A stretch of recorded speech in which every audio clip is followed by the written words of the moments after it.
Bonjour, bonsoir. Nous y sommes mardi.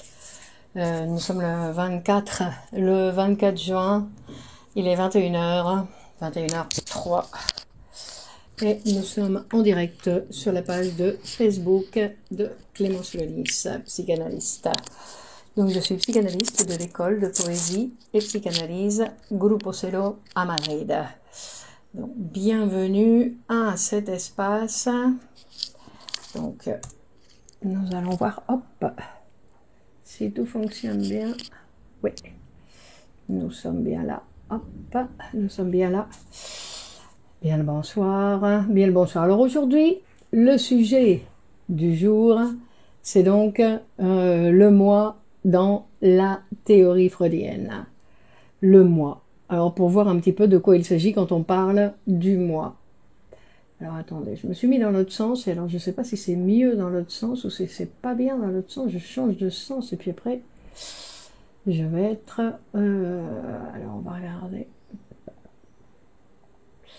Alors, on va regarder. C'est par ici. Le moi, c'est ici. Bienvenue. Bienvenue, vous allez bien ?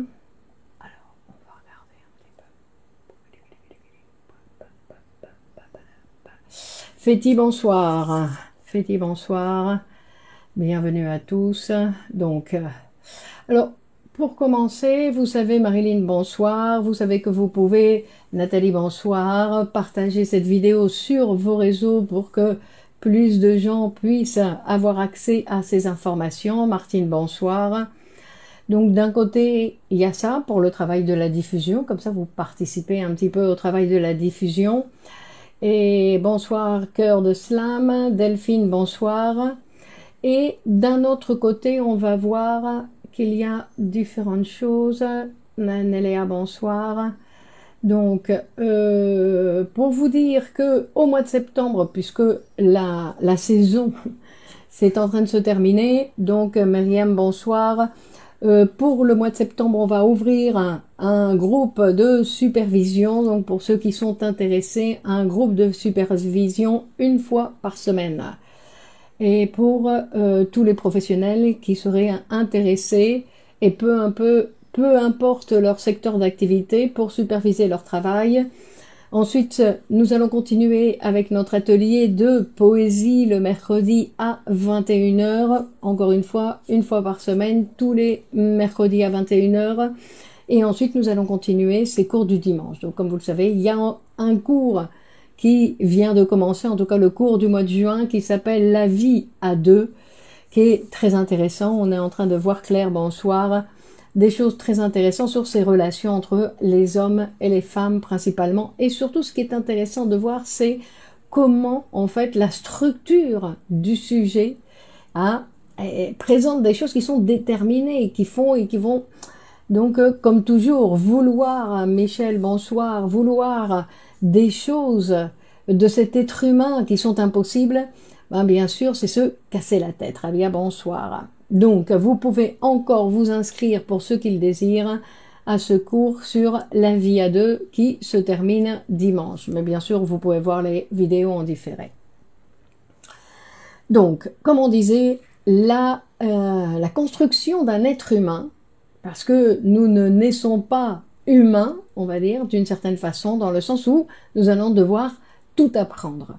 Tout apprendre. Nous naissons comme un petit animal qui ne peut absolument rien faire. Hein. Le cheval, quand il naît, il reste quelques minutes allongé par terre et rapidement il se met sur ses quatre pattes. Ben, l'être humain, ça, il ne peut pas. Il n'a pas la possibilité. Non seulement il n'a pas cette possibilité-là, il n'a pas la possibilité de demander ni ce qu'il veut, ni ce qu'il ne veut pas. Donc il y a tout un processus de construction qui va être nécessaire de réaliser pour chacun d'entre nous. Hein, un travail de construction. Et ce travail de construction, c'est un processus. Et la chose très intéressante à voir, c'est que c'est un processus qui ne va jamais se terminer. D'accord, c'est un processus qui se termine avec nous, avec notre vie. C'est un processus c'est-à-dire que nous allons être en constante transformation. Et pour, on va dire, et pour certains, ceux qui veulent continuer à apprendre, ben, en plus, Olivier, bonsoir, ceux qui veulent continuer à apprendre, donc la possibilité de se transformer encore davantage, on va dire. Nadine, bonsoir. Alors, par exemple, et quand on dit que l'homme, c'est un processus, donc chacun d'entre nous, nous avons dû faire un processus pour aujourd'hui être dans ce direct sur Facebook, on a dû apprendre plein de choses, plein de choses pour pouvoir être dans ce direct. Là, comme maintenant, rendez-vous mardi 21h. Mais c'est aussi ce qu'on va voir pour l'histoire de la civilisation, Ludovic. C'est-à-dire que l'histoire de la civilisation a dû passer aussi par tout un processus que l'être humain, bien évidemment, il n'est pas arrivé, et ça nous le voyons clairement au niveau technique, qu'au niveau technique, nous pouvons voir comment nous avons évolué, mais l'homme aussi, même s'il évolue beaucoup plus lentement que la technique, lui aussi, il se transforme. Nous n'avons pas toujours été ces êtres parlants, communicants comme nous le sommes aujourd'hui.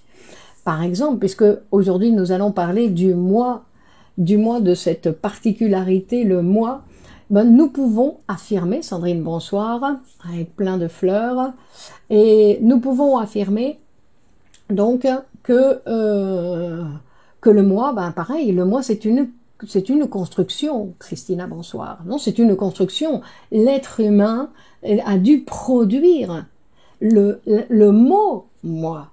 Le mot moi, il n'existait pas au départ. Il a fallu le construire.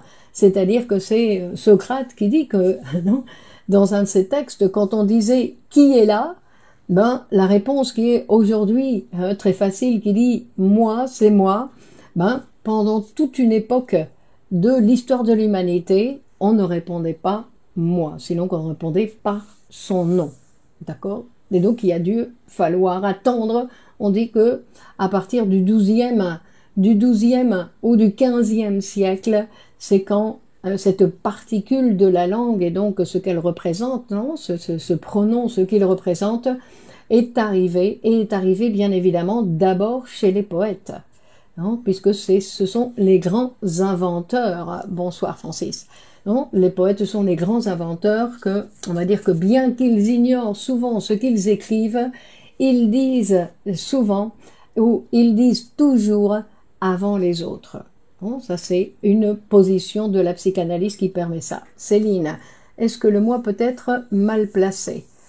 Charbel, bonsoir. Annick, bonsoir. Non, le moi n'est pas mal placé. Le mot moi, on va voir, parce qu'ici nous sommes nous allons parler de ce moi en relation bien évidemment avec la psychanalyse, et ce moi en psychanalyse, c'est une instance dans l'appareil psychique. Donc le sujet va devoir produire, parce que pareil, nous ne naissons pas avec un moi, nous allons devoir le produire. Et donc ça c'est intéressant, non, que cette production du moi qui va se faire à un moment donné, on dit qu'on va commencer à produire entre les 6 et les 18 mois, le bébé va commencer à produire, non, cette instance dans son appareil, et cette possibilité, c'est quand l'enfant il va se retrouver. Vous avez vu les enfants quand ils se regardent face à un miroir, non, face à un miroir, bon, il y a toutes sortes de réactions de la part des enfants, mais on dit que là c'est ce premier autre qui est lui-même, et ça va déclencher, on va dire, la première jubilation de l'enfant par rapport à cette rencontre avec sa propre image, qui est sa propre image, mais que lui, il ne sait pas que c'est sa propre image. Lui, il pense que c'est quelqu'un d'autre. Mais c'est pour ça qu'il va y avoir cette première jubilation, cette première rencontre avec cet autre, et cette première jubilation sur son existence. Et ce que Freud va nous dire, Nathalie, bonsoir, c'est que ce moi, donc qui va être une instance qui va se produire, qui va être une instance dans cet appareil, et c'est un élément qui est très mal connu, en fait, ou le plus méconnu dans le champ du moi. C'est-à-dire que le moi, dans toute l'instance, le moi, il va y avoir une partie qui va être consciente et une autre partie qui va être inconsciente dans ce moi. C'est pour ça qu'il y a toute une partie qui n'est pas connue. Et une autre chose qui va être importante aussi à souligner, c'est que quand on parle du moi, on ne parle pas du sujet. On parle d'une instance dans l'appareil psychique. C'est pas la même chose de dire c'est moi, hein, qui fait partie de ce vocabulaire de la communication quotidienne et de cette terminologie que Freud a choisie pour parler de cette instance dans l'appareil psychique.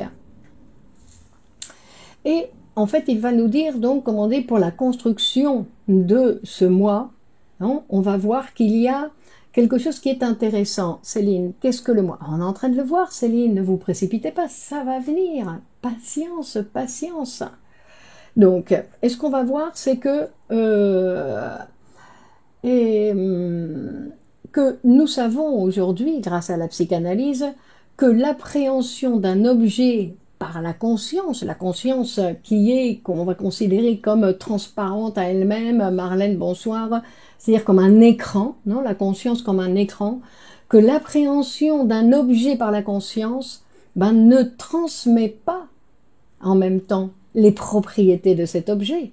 C'est donc que nous avons, non, et c'est ce qui se passe, la même chose pour le moi, c'est-à-dire que nous pouvons voir que ce moi existe, dans la théorie, bien évidemment, mais nous ne connaissons pas ses propriétés.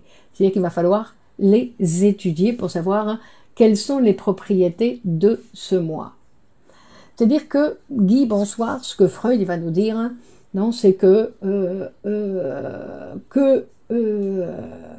c'est encore une ignorance de la part du sujet. Donc non seulement il y a cette ignorance où il ne connaît pas tout ce matériel, t'as Oufik, bonsoir, ce matériel qui, on va dire, cette énergie qui existe dans l'inconscient, mais en plus il y a toute une partie de son moi qu'il ne connaît pas non plus. Donc, et pourquoi ça? Parce que c'est ça qui va être intéressant et ce que nous apporte la psychanalyse, c'est que la psychanalyse, elle veut dire ça, c'est une notion qui vient apporter une rupture. Une rupture avec quoi? Une rupture avec la biologie. Pourquoi? Parce que la psychanalyse va introduire, ce qui était déjà introduit, mais disons qu'il va l'introduire de façon théorique dans cet appareil psychique, c'est que nous sommes des êtres parlants, des êtres qui parlent, et que nous sommes touchés par cette particularité que représente le langage. C'est-à-dire que tout ce mystère, on va dire d'une certaine façon, que représente le langage. Parce que quand je parle, qu'est-ce que je dis réellement quand je parle? Je dis ce que je veux dire ou je dis ce que l'autre écoute?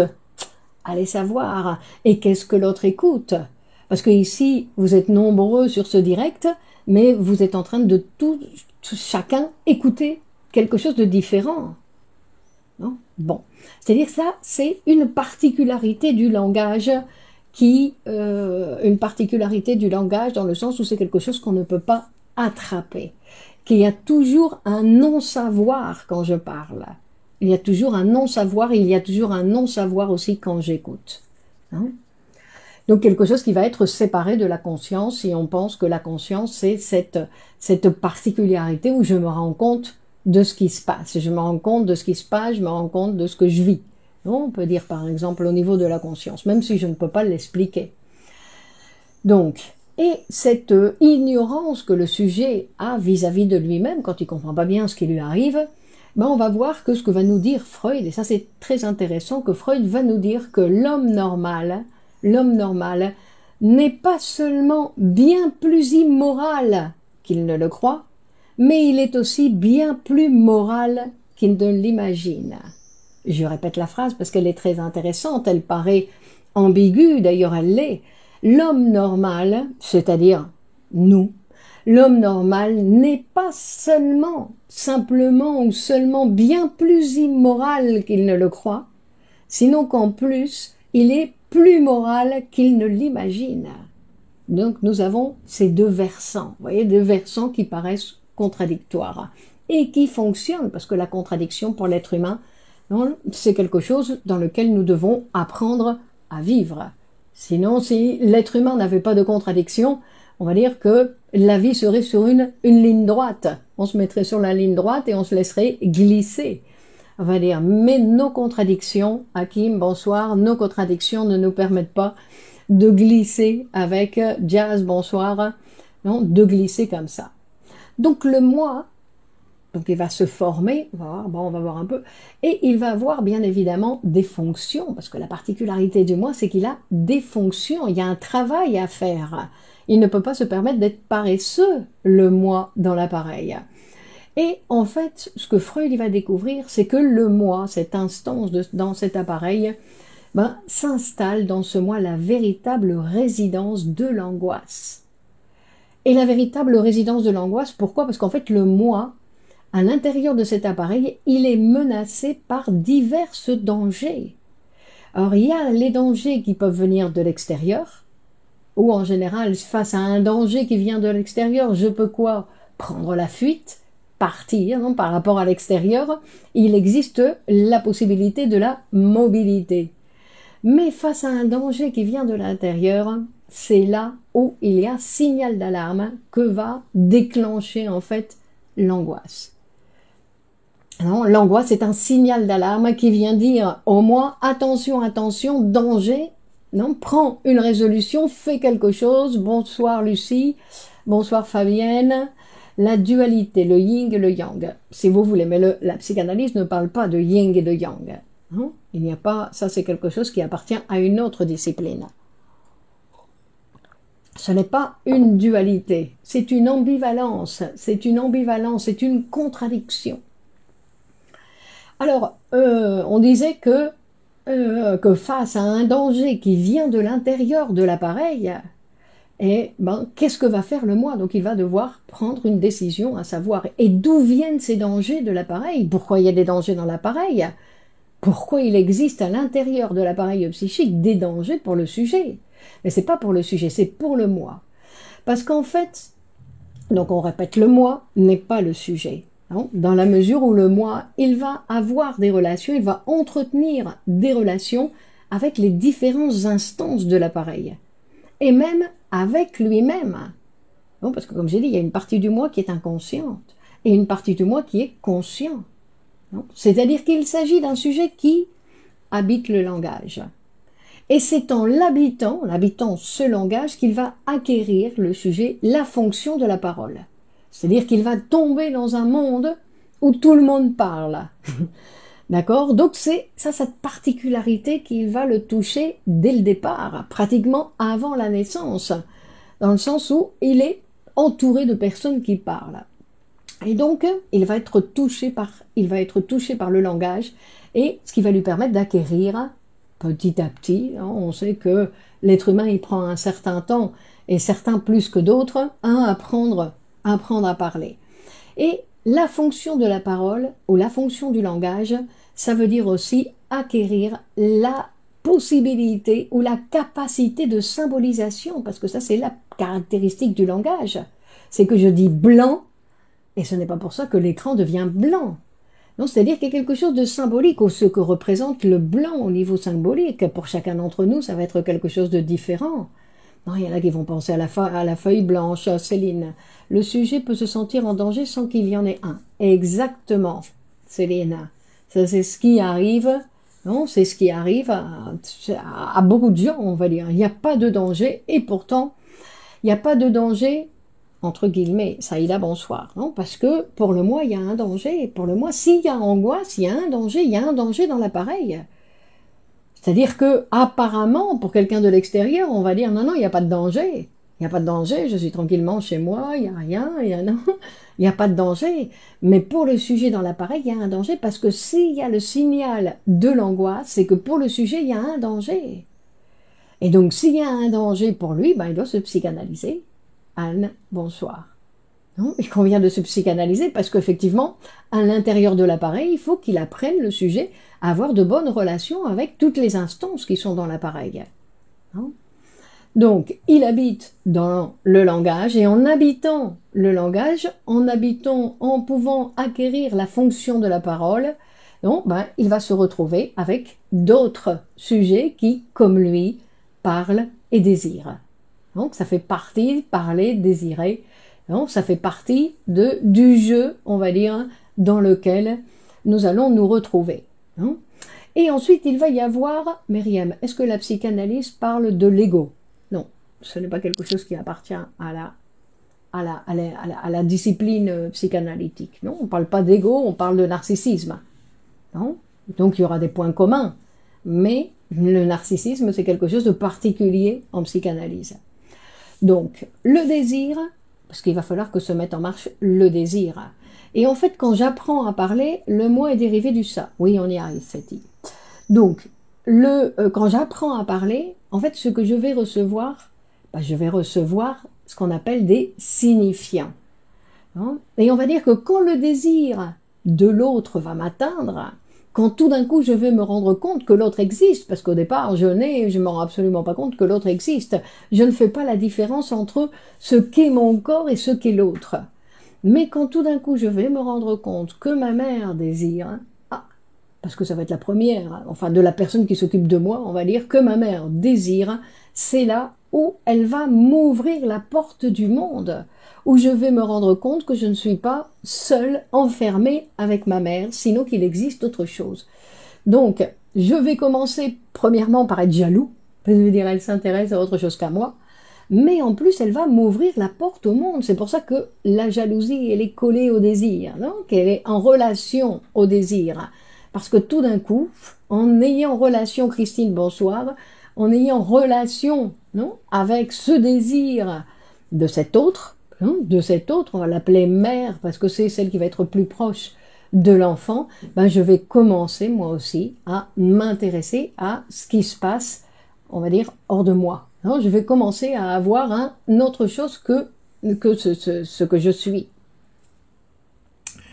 Donc ce sont d'abord ses paroles qui me touchent, ensuite c'est son amour, ensuite c'est sa jouissance, c'est-à-dire qu'il y a plusieurs choses qui vont me toucher de la part de ces premiers êtres qui vont être à côté de moi et qui vont participer à ma formation. C'est-à-dire que ce que découvre la psychanalyse, c'est qu'on désire des désirs.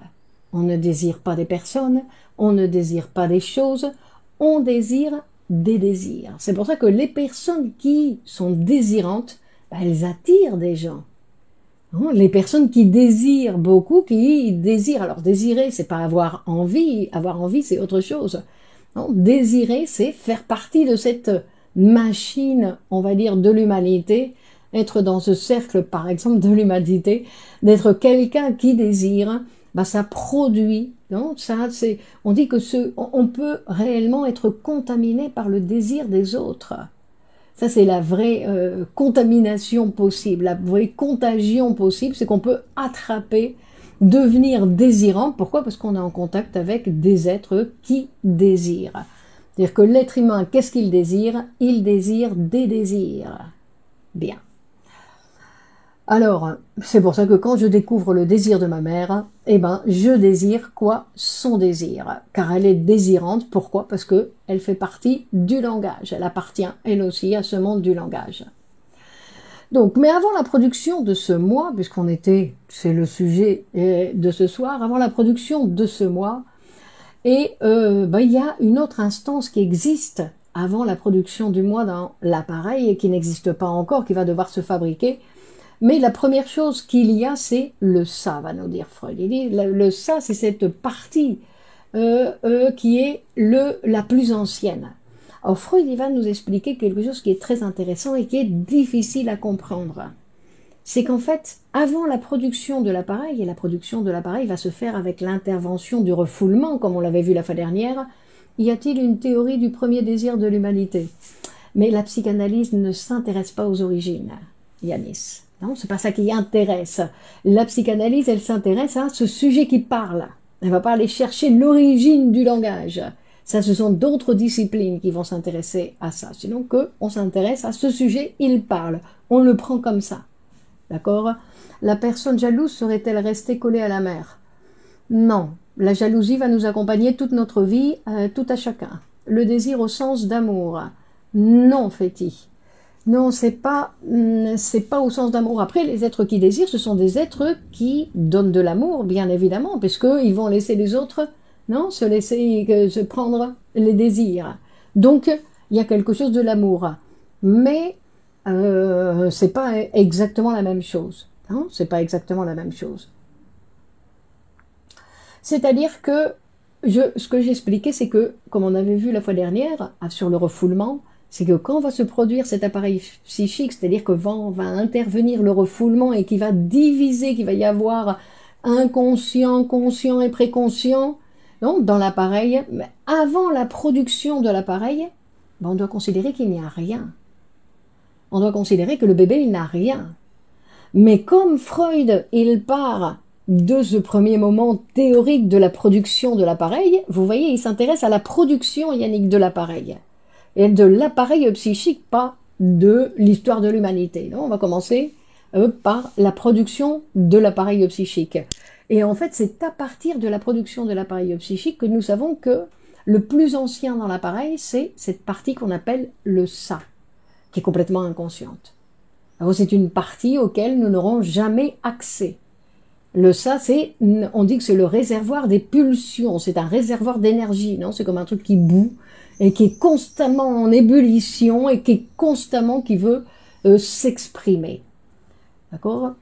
Donc, et ça, c'est une partie que, en fait, cette particularité que nous allons tous hériter. Hériter, pourquoi? Parce que nous tombons dans un monde d'humains. Non? Vous avez vu des enfants qui ont été... il y a ce film, vous vous rappelez ce film, je ne sais plus comment il s'appelle, un film de François Truffaut, justement, qui fait référence d'un jeune enfant, en fait, qui a été abandonné au XVIIIe siècle, qui a été abandonné par sa mère, parce qu'elle ne pouvait pas s'en occuper, elle l'a abandonné dans les bois, et tout d'un coup, il est retrouvé à l'âge de 12-13 ans, enfin, c'est ce qu'on imagine par rapport à ses dents, et il est retrouvé, et en fait, on se retrouve, ce n'est pas un être humain. Non, il a été élevé par les animaux dans le bois et ça n'est pas un être humain, c'est un petit monstre, on va dire, par rapport à... Parce que ce n'est ni un animal, ni... Non, c'est quelqu'un qui s'est formé avec eux. L'être humain, il se forme avec ce qu'il a autour de lui. Avec ce qu'il a autour de lui. Donc, tout ça pour dire que tout ce que nous avons hérité, parce que Marilyn dit... L'enfant sauvage. Effectivement, Marilyn, le film de Truffaut s'appelle L'enfant sauvage. Merci. L'enfant sauvage de l'Aveyron. Lucie précise. Très bien. Donc, ça, Freud dit que c'est notre héritage. Non? Très bien, Fabienne. Donc, c'est notre héritage. Mais notre héritage, après, nous allons devoir faire un travail pour pouvoir nous approprier. L'histoire de l'humanité, c'est notre héritage. Non, quand Freud dit, quand nous allons grandir, nous allons faire nous allons repasser par toutes les étapes du processus de civilisation de l'être humain. Oui, l'enfant sauvage, Olivier. D'accord, c'est ça qui est intéressant, c'est-à-dire qu'il y a une période où l'enfant, c'est un cannibale.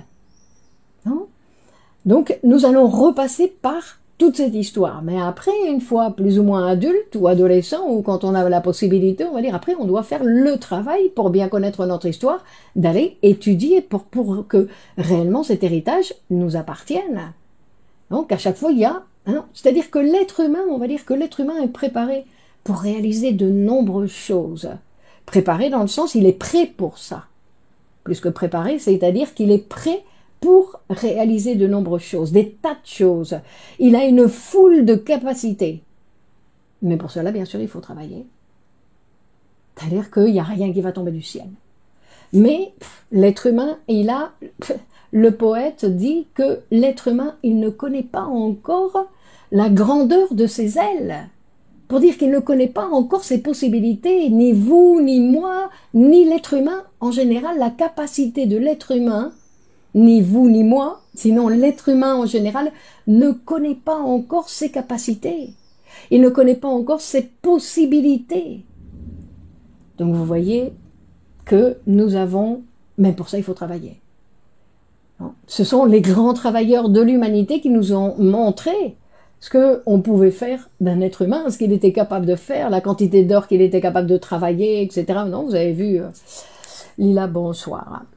Donc, le moi va se former en contact avec le ça et en contact avec la réalité extérieure. On va dire que le moi, au départ, ça va être comme une sorte d'écorce, ou on peut le penser comme une sorte d'écorce.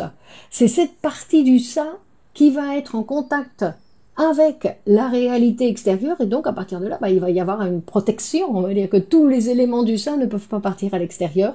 Et donc, Vladimir Jala, je ne le sais quoi et le presque rien. Donc,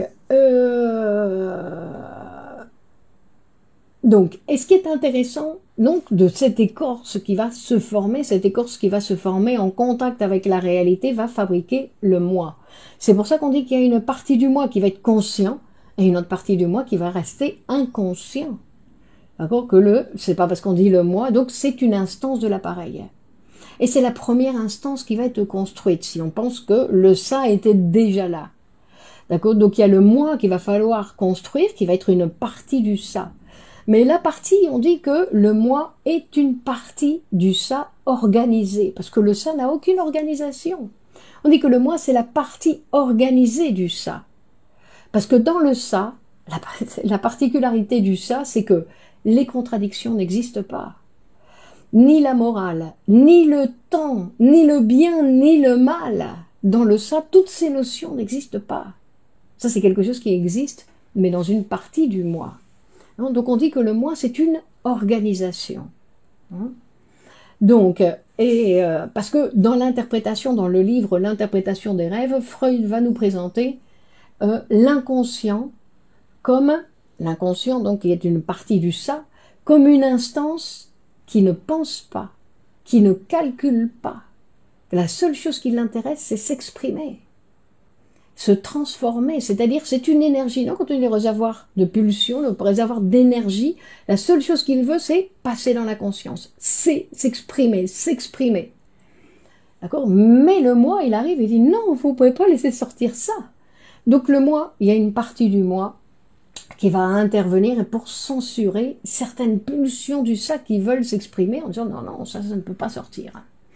Et en plus, il va y avoir cette autre production de l'appareil un peu plus tard, on va dire quand l'enfant va introjecter ses parents dans l'appareil, on va dire, il va introjecter, il va s'identifier avec ses parents et il va prendre une partie du moi, c'est pour ça que ça s'appelle le surmoi, une partie du moi qui va être occupée au départ par les parents. Ensuite, la figure des parents doit disparaître petit à petit avec les années. Mais au départ, ce sont les parents, on va dire non seulement les parents, mais ce que Freud nous dit, c'est en fait que on va, bonsoir, on va hériter de non seulement de nos parents, sinon de nos grands-parents, de la famille, enfin des maîtresses, des maîtres qu'on a eu à l'école, des éducateurs, enfin de plein de personnes qui ont fait partie de notre formation, et même de nos ancêtres. Donc le surmoi, c'est une partie du moi, on va dire, particulière. Donc nous allons nous retrouver avec un ça, complètement inconscient, un moi conscient et inconscient, et un surmoi qui va être aussi conscient et inconscient. Donc, ces deux instances vont avoir une partie de conscience et une autre de inconscience. Donc le moi, on va dire que c'est celui qui va être, on va dire d'une certaine façon, c'est celui qui va devoir apprendre à gérer les différentes sollicitudes de chacune de ces instances. Parce que donc nous avons le ça qui va réclamer au moi de pouvoir passer et de pouvoir exprimer certains désirs agressifs, certains désirs sexuels, certaines hostilités. Et le moi il va dire non, non, non, non, ça ce n'est pas possible, par exemple. Et d'un autre côté, il y a le surmoi aussi qui va venir dire tu dois faire ceci, tu dois faire cela, parce que le surmoi, au départ, il est fouf. Il nous dit, il est très strict. Il est strict, le surmoi. Ou il peut l'être, en tout cas. Est-ce que la figure des parents disparaît vraiment? Ah, faites-en l'expérience, Céline, faites-en l'expérience. Donc, on va dire, donc le surmoi, on disait qu'il va exiger des choses au moi. Donc en fait, le moi, il se retrouve avec un ça qui lui exige des choses, un surmoi qui lui exige des choses, et la réalité extérieure à qui il doit rendre des comptes. Tu dois te lever à 7 heures, tu dois aller travailler, la réalité elle nous demande aussi plein de choses qu'on doit satisfaire. Et en fait, on dit que le moi, c'est celui qui va devoir apprendre à gérer toutes ces sollicitudes qui viennent des instances psychiques et de la réalité extérieure. Donc il a un sacré boulot.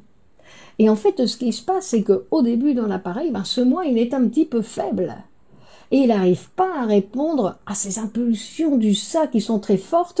Et en fait, il s'est complètement balayé. Le surmoi qui lui exige des trucs. Et donc, le surmoi qui est un peu sadique avec lui, il dit oui, d'accord, je vais le faire. Oui, d'accord, je vais le faire. Et donc il se retrouve à faire des choses que le sujet ne veut pas faire.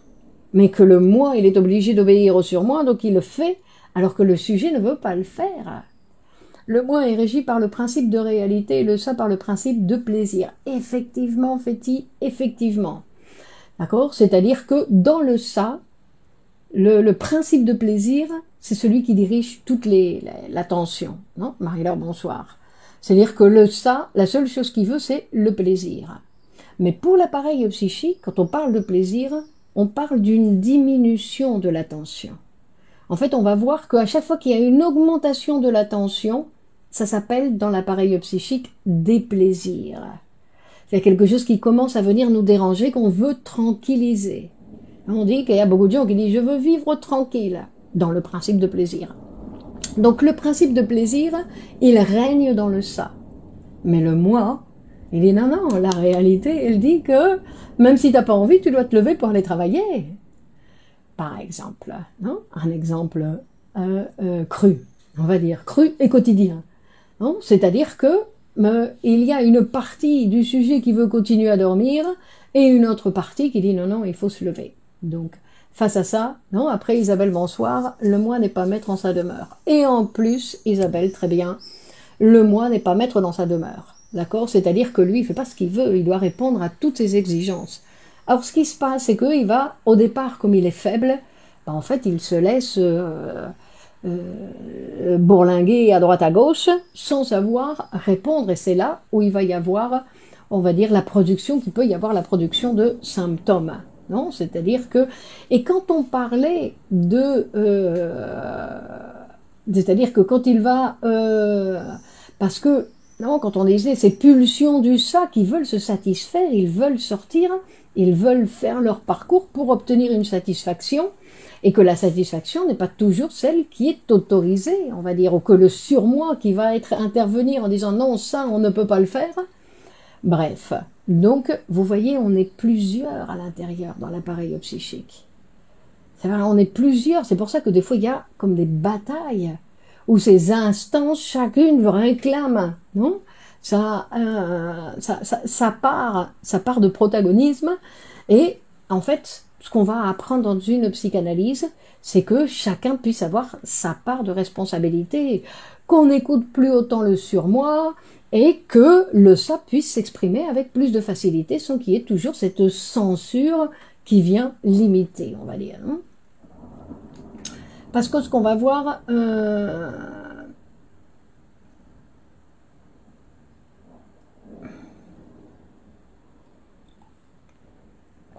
Donc on dit que c'est le moi qui donne le signal d'alarme avec l'angoisse. L'angoisse, c'est le signal pour permettre au moi de prendre les mesures nécessaires pour se protéger des dangers intérieurs et extérieurs. Alors, un danger pour le moi, quand il y a surgi l'angoisse, ça peut être parce que j'ai envie de casser la gueule de celui qui est en face de moi. Et donc, comme je ne peux pas le faire, ben, il y a angoisse qui se manifeste pour que le moi, non, puisse... Quoi, qu'est-ce qu'il va faire, le moi? Il va refouler. Il va dire, non, non, non, non, tu ne peux pas lui casser la gueule. Bon, le moi se fortifie par les mécanismes de défense. Non, il ne se mais non, parce que les mécanismes de défense pour apprendre à utiliser le mécanisme qui convient, fait-il. Parce que si le sujet utilise toujours le mécanisme de refoulement, ben, il va pas être dans un bon état. D'accord? C'est pour ça. Donc, face à ces différentes possibilités, c'est ce qu'on va voir là maintenant, que le moi, en fait, il peut répondre, non? Parce que face à ces désirs de la libido qui viennent du ça, face aux injonctions du surmoi, non, que nos pulsions, ils doivent être satisfaites. Il faut qu'ils arrivent à une satisfaction. Et s'ils ne peuvent pas trouver la satisfaction directement, eh ben, ils vont trouver une autre manière. Ils vont faire un détour où ils vont trouver ce qu'on appelle une satisfaction substitutive avec un symptôme. S'affranchir au mieux du surmoi, c'est s'affranchir de la reconnaissance du Père. Non, moi je penserais pas, je ne sais pas ce que ça veut dire, s'affranchir au mieux du surmoi. Le surmoi, c'est celui qui vient tout le temps nous critiquer, qui nous dit qu'on fait jamais les choses bien, et qui est strict. Pas chez tout le monde. Attention, il y a des gens qui ne sont pas embêtés par leur surmoi. Mais il y a des gens qui sont embêtés par leur surmoi, qui viennent et disent attention, tu as ceci, c'est pas bien, et qui après vont le punir. Non, après, il y a le sentiment de culpabilité, donc il y a d'autres choses, mais on va dire que cette petite voix, en fait, ben, petit à petit, ah ben, il faut que on cesse de l'écouter, parce qu'en fait, tout ce qu'elle nous dit, c'est pas la vérité. Donc, euh, donc, on disait que nos pulsions veulent être satisfaites, donc où elles vont se satisfaire par un symptôme, et on dit que c'est une satisfaction substitutive, c'est-à-dire que dans la maladie, qu'elle soit organique ou qu'elle soit mentale ou qu'elle soit par un symptôme de la névrose obsessionnelle, il y a satisfaction de cette pulsion à laquelle je ne peux pas voir directement. J'ai dû passer par le refoulement et elle est passée par autre part pour obtenir sa satisfaction. C'est pour ça que c'est difficile d'éliminer les symptômes, parce que dans tous les symptômes, il y a satisfaction. Et il y a satisfaction quoi dans l'appareil psychique. C'est pour ça qu'on ne les élimine pas comme ça en disant allez, toi tu t'en vas. Non, on ne peut pas parce qu'il y a la satisfaction psychique. Non. Mais le moi, il va, pour essayer de faire face à toutes ces exigences, en fait il y a plusieurs mécanismes qu'il va pouvoir utiliser pour faire face à ces exigences. Alors premièrement, comme on disait, non, le plus nocif, on va dire, bon, que celui qui convient le moins, on va dire, c'est le refoulement. C'est-à-dire, c'est celui qui va mettre une barrière sur ces exigences de la pulsion. Et en fait, la particularité de ce refoulement, c'est qu'il va diviser la représentation de l'affect. Jouissance du symptôme. Jouissance, il y a une satisfaction, il y a jouissance dans le symptôme. Oui, Olivier, c'est la jouissance dans le symptôme. Moi, je mettrais dans le symptôme, non, c'est-à-dire que dans la formation du symptôme, il y a satisfaction, il y a jouissance. Donc, c'est pour ça que... et en plus, donc, il peut y avoir jouissance, et après, il est possible qu'il y ait bénéfice secondaire, c'est-à-dire que j'utilise le symptôme. Parce que quand je commence en plus à utiliser le symptôme pour d'autres intérêts, alors ça va être encore plus difficile. C'est-à-dire que je dis, par exemple, il y a certains symptômes où le sujet va considérer que ça fait partie de sa personnalité. Non, moi je suis comme ça. Alors, si je dis que je suis comme ça, alors non seulement j'ai la satisfaction, parce que dans l'appareil il y a toujours satisfaction, mais en plus j'obtiens des bénéfices secondaires en disant non, moi je suis comme ça. Alors là, c'est encore plus dur pour l'éliminer, parce qu'il y a encore plus de satisfaction. Bon, mais tout ça, on ne peut pas le... Non, on parle de la théorie, on n'est pas là pour après essayer d'aller voir ce qui nous arrive. Est-ce qu'on peut penser que les relations que nous entendons avec les autres reflètent l'organisation interne de la psyché? Oui, Lucie, très bien, exactement. Que nos relations avec les autres font référence un petit peu, montrent comment j'ai ma relation avec mon surmoi, avec mon moi, avec mon ça, etc. Exactement. Ça, c'est la scène. En fait, ma relation avec les autres va montrer comment je suis en relation avec les différentes instances de mon appareil. Comment je suis en relation aussi avec mon propre moi. Avec mon propre moi. Combattant le ça produira des symptômes. On ne peut pas combattre le ça. On peut ne pas accepter qu'il s'exprime tel quel. Le rêve aussi peut satisfaire le désir inconscient. Dans le rêve, on va dire qu'il y a aussi une satisfaction. Mais bon, ça c'est un autre sujet, parce qu'on va dire que le rêve, il y a satisfaction, mais après interprétation. On va dire qu'il y a satisfaction, mais non, qu'il y a satisfaction dans le rêve, qu'il y a satisfaction, oui, mais après bon. Donc, le refoulement, c'est celui qui va séparer la représentation. Donc, quand on disait, voilà, je veux lui casser la gueule, alors quand je pense je veux lui casser la gueule, je n'arrive même pas à le penser. Sinon, que directement, c'est quand ça approche, mais c'est inconscient, j'arrive même pas à avoir l'idée dans la conscience. Parce que si j'arrive à avoir l'idée dans la conscience, alors là c'est déjà bien. Mais il y a plein d'idées comme ça qui me viennent qui n'arrivent même pas dans la conscience. Combattre le surmoi, par contre, peut induire des symptômes. Je ne sais pas ce que ça veut dire combattre le surmoi. Qu'est-ce que ça veut dire? Non, il n'y a pas de combat du surmoi. Non, on ne peut pas combattre le surmoi. Ce que fait le moi, en général, c'est qu'il obéit au surmoi. Le surmoi, et des fois, il y en a certains qui ont un surmoi sadique Et le moi, il devient masochiste et il reçoit les coups en fait que lui donne le surmoi, qui lui dit je t'oblige à faire ceci, je t'oblige à faire cela, par exemple. Hein. Et en fait, on peut apprendre à s'en défendre, à moins l'écouter, parce que en plus, ce que nous dit Freud, c'est que au plus on obéit au surmoi, au plus le surmoi est exigeant. Alors, donc, dans tous les cas, il ne convient pas d'obéir, d'obéir, de le laisser parler. Mais tout ça, c'est mieux de le faire, bien évidemment, dans un cadre avec un travail analytique. Pourquoi? Parce que le travail analytique, c'est celui qui va permettre d'intervenir dans l'appareil psychique. Être en opposition sur moi par le refoulement qui mène aux symptômes.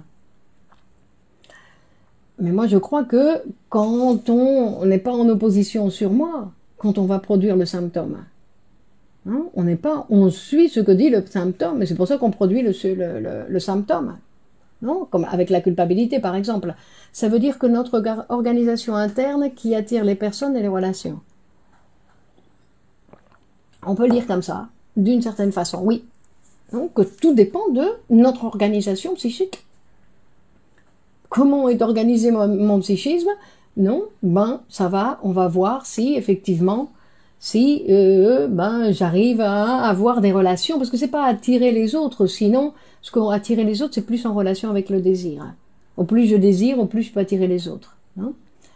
Donc, on disait que il y a d'abord que le moi peut se défendre en mettant en marche, donc c'est le moi qui met en marche le mécanisme de refoulement. Le moi, c'est le siège de l'angoisse. Le siège, dans le sens, c'est celui qui va, justement, le surmoi, oui, induit la culpabilité. Bon.